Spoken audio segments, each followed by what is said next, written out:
বিসমিল্লাহির রহমানির রহিম। প্রিয় ছাত্রছাত্রীরা, আজ তোমাদের সামনে তোমাদের পাঠ্য বইয়ের গদ্য থেকে রেইনকোট গল্পটি নিয়ে আলোচনা করব। আমি গল্পটির লেকচার বিভিন্ন অংশে বিভক্ত করে আলোচনা করব, যাতে তোমাদের বুঝতে ও জানতে সহজ হবে। প্রথমেই গল্পটির মূল বক্তব্য নিয়ে আলোচনা করব। মূল বক্তব্য: রেইনকোট গল্পে বিবৃত হয়েছে পশ্চিমা পাকিস্তানি বাহিনীর বর্বর নিপীড়ন ও হত্যাযজ্ঞের মধ্যে ঢাকা শহরের আতঙ্কগ্রস্ত জীবনের চিত্র। গেরিলা আক্রমণের ঘটনা ঘটে যে রাতে, তার পরদিন সকালে ছিল বৃষ্টি। এই বৃষ্টির মধ্যে অধ্যাপক নুরুল হুদাকে ঢাকা কলেজে যেতে হবে। সেই বৃষ্টির মধ্যে অধ্যাপক নুরুল হুদা কলেজে যেতে যে রেইনকোট পরতে হয়, সেটি ছিল তার শ্যালক মুক্তিযোদ্ধা মিন্টুর। গল্পে এই রেইনকোটের প্রতীকী তাৎপর্য অসাধারণ। মুক্তিযোদ্ধা শ্যালকের রেইনকোট গায়ে দিয়ে সাধারণ ভীতু প্রকৃতির নুরুল হুদার মধ্যে সঞ্চারিত হয় যেন উষ্ণতা, সাহস ও দেশপ্রেম। তারই ব্যঞ্জনাময় প্রকাশ ঘটেছে রেইনকোট গল্পে। রেইনকোট গল্পের গুরুত্বপূর্ণ তথ্য। প্রিয় ছাত্রছাত্রীরা, এখন তোমাদের সামনে রেইনকোট গল্প থেকে বিভিন্ন বোর্ড ও কলেজের নির্বাচনী পরীক্ষায় যে সমস্ত প্রশ্ন এসেছে বা পরীক্ষায় আসতে পারে তা নিয়ে আলোচনা করব। তবে মূল বইটা হাতের কাছে থাকলে বুঝতে ও ধারণা করতে সহজ হবে ইনশাআল্লাহ। রেইনকোট গল্পটি প্রকাশিত হয় 1995 সালে। পরে এটি লেখকের সর্বশেষ গল্পগ্রন্থ জাল স্বপ্নের জাল গ্রন্থে অন্তর্ভুক্ত হয় 1997 সালে। প্রিন্সিপালের পিয়নের নাম হলো ইসহাক। মিলিটারি লাগার পর নুরুল হুদা বাসা পাল্টায় 4 বার। নুরুল হুদাকে এক্সট্রা তটস্থ থাকতে হয় মিন্টুর জন্যে। নুরুল হুদা লেকচারার ছিলেন রসায়ন বিভাগের। নুরুল হুদা ঘরের দরজায় ছিটকিনির সংখ্যা ছিল 2টি। চাবুকের মারকে নুরুল হুদা বৃষ্টির সাথে তুলনা করেছে। দরজার কপাট ফাঁকা রাত্রি ঘরে ঢুকে পড়ে প্রিন্সিপালের পিয়ন ইসহাক। কলেজের সামনের দেয়ালে ইলেকট্রিক ট্রান্সফরমার ঘেঁষে আছে। গেরিলা আক্রমণের পর বৃষ্টি হচ্ছিল 3 দিন ধরে। গল্পে বর্ণিত দোকানদার ছেলেটির ছিল বাচার টাইপের। গল্পে বর্ণিত কলেজের জন্যে সর্বমোট আলমারি কেনা হয়েছিল 10টি। অফিসের জন্যে আলমারি কেনা হয়েছিল 3টি। প্রথম গুছিতে নুরুল হুদা কাত হয়ে পড়ে যায়। বর্ষাকালের তো জুত কথাটা গল্পে ব্যবহার হয়েছে 2 বার। শীত শীত ভাব আসে শেষ হিমন্তের বৃষ্টিতে। বৃষ্টির মধ্যে কলেজে যেতে হবে না উক্তিটি করেছিল নুরুল হুদার স্ত্রী আসমা। গল্পকথক নুরুল হুদা বাস থেকে নামে নিউ মার্কেটের সামনে। আব্দুস সাত্তার মৃধা জিওগ্রাফির অধ্যাপক ছিলেন। ঢাকা কলেজের পিয়ন ইসহাক বাংলা বলা ছেড়েছে এপ্রিলের শুরু থেকে। প্রিন্সিপালের চেয়ারে বসে রয়েছে এক মিলিটারি পান্ডা। পিয়নের প্রথম উক্তি হল, স্যার নে সালাম দিয়া। গল্পে মিসক্রিয়ান বলতে বাংলাদেশের মুক্তিযোদ্ধাকে বোঝানো হয়েছে। গল্পে বর্ণিত উর্দু প্রফেসরের নাম আকবর সাজিদ। কলেজের প্রিন্সিপালের নাম ডক্টর আফাজ আহমদ। দেশের গণতন্ত্র ফিরিয়ে আনার জন্যে বদ্ধপরিকর প্রেসিডেন্ট। কলেজের জিমনাসিয়াম এখন মিলিটারি ক্যাম্প। কলেজের মাঠের পাশে প্রিন্সিপালের কোয়ার্টার। পাকিস্তানের শরীরের কাঁটা হল শহীদ মিনার। রাশিয়ায় ছিল জেনারেল উইন্টার, আমাদের জেনারেল মনসুন। পাকিস্তান যদি বাঁচাতে হয় তো সব স্কুল কলেজ থেকে শহীদ মিনার হটাও, উক্তিটি করেছেন প্রিন্সিপাল। আমার ভাইটাকে আর ঢাকায় রাখলাম না, উক্তিটি করেছেন নুরুল হুদা, যে বাসায় থাকতেন ওই বাসার নিচের তলার ভদ্রলোক। আব্বু ছোট মামা হয়েছে, উক্তিটি করেছেন নুরুল হুদার মেয়ে। আব্বু তাহলে মুক্তিবাহিনী, তাই না? উক্তিটি করেছেন নুরুল হুদার ছেলে। রাস্তায় বেরুলে 5 কলেমা রেডি রাখতে হয় ঠোঁটের উপর, উক্তিটি করেছেন অধ্যক্ষ। নুরুল হুদার হাঁপানির প্রাণ আছে। বন্দি অবস্থায় নুরুল হুদাকে খাওয়ানো হয় পাউরুটি ও দুধ। আসাদ গেটে বাস থামলে 9 জন যাত্রী বাস থেকে নেমে পড়ে। কলেজে থাকা মিলিটারিদের নেতৃত্বে আছেন কর্নেল। প্রিয় ছাত্রছাত্রীরা, এখন আমি তোমাদের সামনে রেইনকোট গল্পে আখতারুজ্জামান ইলিয়াসের জীবনীর বিশেষ তথ্য তুলে ধরব, যা তোমাদের পরীক্ষায় আসতে পারে। আখতারুজ্জামান ইলিয়াস বাংলা কথা সাহিত্যের এক অনন্য সাধারণ প্রতিভার নাম। তিনি 1943 সালের 12 ফেব্রুয়ারি গাইবান্ধার গটিয়া গ্রামে মামাবাড়িতে জন্মগ্রহণ করেন। তার পিতৃনিবাস বগুড়া শহরের উপকণ্ঠে অবস্থিত নারুলি গ্রামে। তার পিতার নাম BM ইলিয়াস, মাতার নাম মরিয়ম ইলিয়াস। তার পিতৃদত্ত নাম আখতারুজ্জামান মোহাম্মদ ইলিয়াস। তিনি ঢাকা বিশ্ববিদ্যালয় থেকে স্নাতক ও স্নাতকোত্তর ডিগ্রি লাভ করেন। কর্মজীবনে তিনি ছিলেন সরকারি কলেজের বাংলা বিষয়ের অধ্যাপক। তার বিখ্যাত 2টি উপন্যাস হল চিলেকোঠার সেপাই, খোয়াবনামা। তার গল্প গ্রন্থের মধ্যে রয়েছে অন্য ঘরে অন্নসর, খোয়ারি, দুধ বাতে উৎপাদ, দোজগের ওম। তিনি মৃত্যুবরণ করেন 1997 সালে।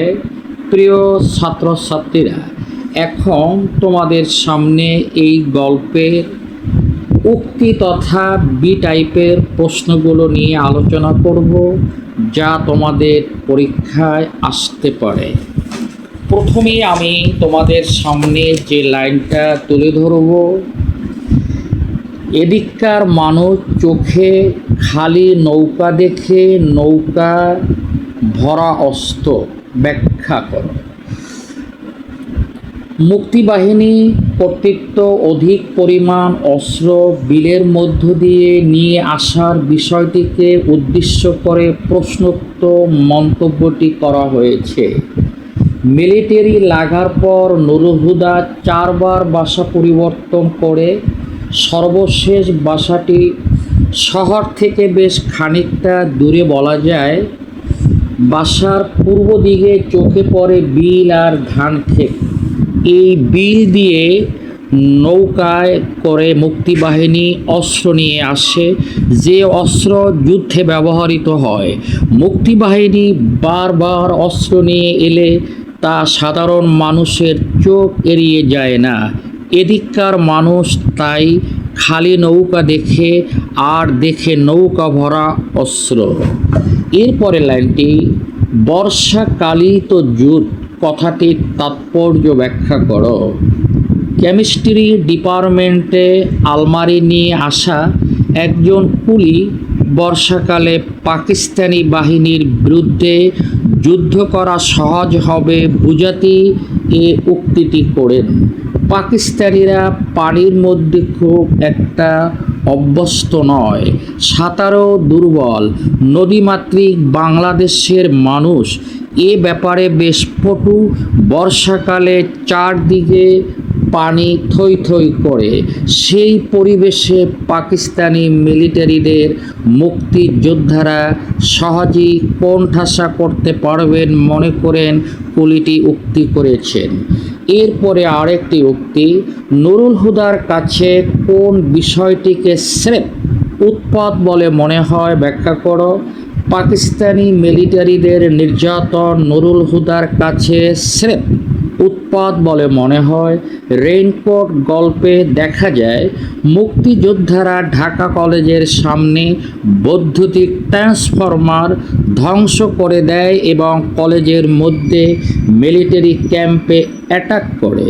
এ ঘটনার পরিপ্রেক্ষিতে পাকিস্তানি সেনাবাহিনী কলেজের শিক্ষকদের তলব করে এবং তাদের মধ্যে নুরুল হুদা ও আব্দুস সাত্তার মির্জাকে গ্রেপ্তার করে নির্যাতন চালিয়ে মুক্তিযোদ্ধাদের সন্ধান পাওয়ার চেষ্টা করে।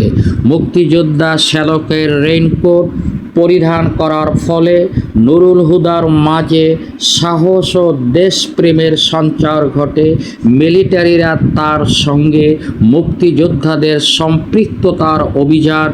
সম্পৃক্ততার অভিযোগ করলে নুরুল হুদা গর্ব অনুভব করে মুক্তিযোদ্ধাদের সঙ্গে আতাত রাখার উত্তেজনায় পাকিস্তানি সেনাদের চাবুকের বাড়ি তার কাছে স্রেফ উৎপাত বলে মনে হয়। এরপরের লাইনটি, আব্বু ছোট মামা হয়েছে। ছোট মেয়ের এ উক্তিতে প্রফেসর কেন চমক ওঠেন? মুক্তিযোদ্ধা মিন্টুর রেইনকোট পরার পরে নুরুল হুদাকে দেখতে মিন্টুর মতো লাগছে। এ প্রসঙ্গে ছোট মেয়ে এ উক্তিটি করেছে। রেইনকোট গল্পে নুরুল হুদার শ্যালক মিন্টু একজন মুক্তিযোদ্ধা। মুক্তিযোদ্ধাদের সঙ্গে সম্পর্ক রক্ষার অভিযোগে নুরুল হুদাকে সেনা ক্যাম্পে ডেকে পাঠানো হয়। বৃষ্টির মধ্যে বাইরে যাচ্ছে দেখে নুরুল হুদার স্ত্রী তাকে মিন্টুর রেইনকোট পরিয়ে দেয়। নুরুল হুদা বিপদ ও ঝুঁকি এড়িয়ে চলা একজন সাধারণ মানুষ। রেইনকোট গল্পে রেইনকোট গায়ে দেওয়ার পর তার মধ্যে শঙ্কা তৈরি হয় যে তাকে মুক্তিযোদ্ধাদের মতো দেখাচ্ছে। ছোট মেয়ে যখন এ কথা বলে তখন তিনি আরও শঙ্কিত হয়ে পড়েন। প্রিয় ছাত্রছাত্রীরা, আমি তোমাদের সামনে যে লাইনগুলো উপস্থাপনা করেছি এই লাইনগুলো বিটাইপ তথা অনুধাবনমূলক প্রশ্ন থেকে পরীক্ষায় আসে। এরপরে আরেকটি লাইন খুবই গুরুত্বপূর্ণ। রাশিয়ায় ছিল জেনারেল উইন্টার, আমাদের জেনারেল মনসুর। উক্তিটির বিশ্লেষণ করো। রাশিয়ায় ছিল জেনারেল উইন্টার, আমাদের জেনারেল মনসুন বাক্যটির মাধ্যমে মুক্তিযুদ্ধের সময় মুক্তিযোদ্ধাদের জন্য বর্ষা ঋতু সহায়ক ভূমিকা প্রকাশ পেয়েছে। মৌসুমি জলবায়ু জনিত কারণে বর্ষাকালে বাংলার প্রবল ঝড় বৃষ্টি হয়। বর্ষা ঋতুতে যার সাথে পাক হানাদার বাহিনী নিজেদের মানিয়ে নিতে পারছিল না, ফলে তাদেরকে মুক্তিযোদ্ধাদের সাথে সাথে প্রবল ঝড় বৃষ্টি আর বর্ষা ঋতুর সাথেও লড়তে হয়েছিল। ঠিক যেমনভাবে দ্বিতীয় বিশ্বযুদ্ধের সময় প্রচণ্ড শীতের কারণে জার্মান বাহিনী রাশিয়ার কাছে পর্যদস্ত হয়েছিল। প্রিয় ছাত্রছাত্রীরা, এরপরে তোমাদের সামনে যে লাইনটি তুলে ধরব, টুপির তেজ কি পানিতেও লাগলো নাকি ব্যাখ্যা করো। মুক্তিযোদ্ধা শ্যালকের রেইনকোট গায়ে দিয়ে বীরু প্রকৃতির নুরুল হুদার মাঝেও এক প্রকার তেজ অনুভূত হয়েছিল। এ অনুভূতিরই বহিঃপ্রকাশ ঘটেছে প্রশ্নোক্ত উক্তিটিতে। প্রিন্সিপালের ডাকে নুরুল হুদাকে বৃষ্টির মধ্যেই কলেজের উদ্দেশ্যে রওনা দিতে হবে। তার স্ত্রী তাকে তার মুক্তিযোদ্ধা ছোট ভাইয়ের রেখে যাওয়া রেইনকোটটি পরিয়ে দেয়। সেই রেইনকোটের টুপিটি ছিল বারান্দাওয়ালা। সেখান থেকে চুইয়ে পড়া এক ফোঁটা পানি নুরুল হুদার চোখে দেখে এবং তার মনে হয় তার শ্যালকের মতো তেজ এই পানিতেও পাওয়া যাচ্ছে। সে ভাবে সে নিজেও যেহেতু রেইনকোট পরে আছে, তাহলে তাকেও নিশ্চয়ই তেজ দীপ্ত দেখাচ্ছে। প্রিয় ছাত্রছাত্রীরা, এবারে তোমাদের সামনে আমি আর একটি লাইন তুলে ধরছি। রেইনকোটের উপর চাবুকের বাড়ি নুরুল হুদার কাছে স্রেফ উৎপাত মনে হচ্ছিল কেন? মুক্তিযোদ্ধা শ্যালকের রেইনকোট গায়ে দিয়ে নুরুল হুদার মধ্যে সঞ্চারিত উষ্ণতা, সাহস ও দেশপ্রেমে তিনি উজ্জীবিত হয়ে ওঠেন বলে চাবুকের বাড়ি তার কাছে স্রেফ উৎপাত বলে মনে হচ্ছিল। রেইনকোট গল্পে মুক্তিযোদ্ধারা ঢাকা কলেজের সামনে বৈদ্যুতিক ট্রান্সফরমার ধ্বংস করে দেয় এবং কলেজের মধ্যে মিলিটারি ক্যাম্পে অ্যাটাক করে। এই ঘটনার পরিপ্রেক্ষিতে পাকিস্তানি সেনাবাহিনী কলেজের শিক্ষকদের তলব করে এবং তাদের মধ্যে আব্দুস সাত্তার মির্জা ও নুরুল হুদাকে গ্রেপ্তার করে নির্যাতন চালিয়ে মুক্তিযোদ্ধাদের সন্ধান পাওয়ার চেষ্টা করে। মুক্তিযোদ্ধা শ্যালকের রেইনকোট পরিধান করায় নুরুল হুদার মাঝে সাহস ও দেশপ্রেম সঞ্চার ঘটে। মিলিটারিরা তার সঙ্গে মুক্তিযোদ্ধাদের সম্পৃক্ততায় অভিযোগ করলে নুরুল হুদার গর্ব অনুভব হয়। মুক্তিযোদ্ধাদের সাথে আঁতাত রাখার উদ্দীপনায় পাকিস্তানি সেনাদের চাবুকের বাড়ি তার কাছে স্রেফ উৎপাত বলে মনে হয়। প্রিয় ছাত্রছাত্রীরা, এরপরে তোমাদের সামনে আরও একটি গুরুত্বপূর্ণ লাইনের তথ্য তুলে ধরছি। এগুলো হলো পাকিস্তানের শরীরের কাঁটা বুঝিয়ে লেখো। এখানে শরীরের কাঁটা বলতে শহীদ মিনারকে বোঝানো হয়েছে। প্রিন্সিপাল ডক্টর আফাজ আহমেদ পাকিস্তানিদের দোসর ছিলেন। তিনি নানাভাবে পাকিস্তানিদের সাহায্য সহযোগিতা করতেন। তিনি জানেন ভাষা আন্দোলনের স্মৃতি বহনকারী শহীদ মিনার মুক্তিযোদ্ধাদের পাকিস্তানি বাহিনীর বিরুদ্ধে লড়াই করতে উদ্বুদ্ধ করে। বাঙালির জাতীয়তাবোধ প্রকাশ পায় এই শহীদ মিনারগুলোর মাধ্যমে। তাই সকল স্কুল কলেজের শহীদ মিনার ধ্বংস করতে পাকিস্তানিদের বুদ্ধি দেন ডক্টর আফাজউদ্দিন। প্রিয় ছাত্রছাত্রীরা, রেইনকোট গল্পের আলোচনা এবং তথ্যগুলো শুনে তোমাদের যদি ভালো লাগে এবং তোমাদের কিছু উপকার হয়, তাহলে অবশ্যই আমাকে স্মরণ করবে। সাথে সাথে স্টাডি অফ বাংলা সিদ্দিকী স্যারের পাতাটাকে মনে রাখবে এবং আমাকে সাবস্ক্রাইব দিবে।